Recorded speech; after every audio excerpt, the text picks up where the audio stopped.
సూర్యుడి కాంతిని రాతిలో బంధిస్తే ఎలా ఉంటుందో తెలుసా? కాలాన్ని చక్రాల రూపంలో చెక్కితే ఎలా ఉంటుందో ఊహించారా?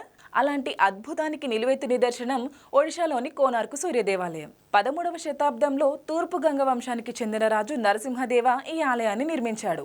సూర్య భగవానుడి రథం భూమిపైకి దిగి వచ్చినట్లుగా ఈ ఆలయాన్ని చక్కగా తీర్చిదిద్దారు.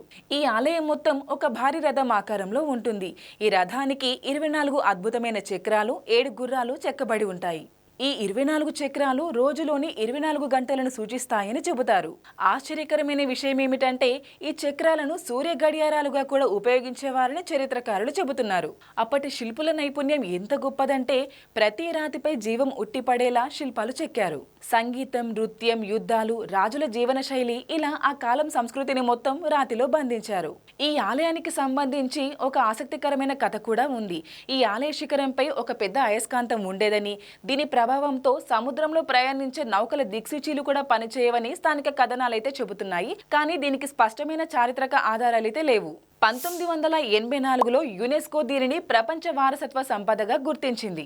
రాతిలో చెక్కిన రథం, కాలాన్ని చూపే చక్రాలు, సూర్యుడి మహిమను చాటే శిల్పకళ ఇవన్నీ ఒక్కచోట చూడాలంటే కోనార్కులోని సూర్య దేవాలయాన్ని తప్పక సందర్శించాల్సిందే. కోనార్క్ కేవలం ఒక దేవాలయం కాదు, భారతీయ శిల్పకళా వైభవానికి చిరస్థాయిగా నిలిచిన ఒక చరిత్ర.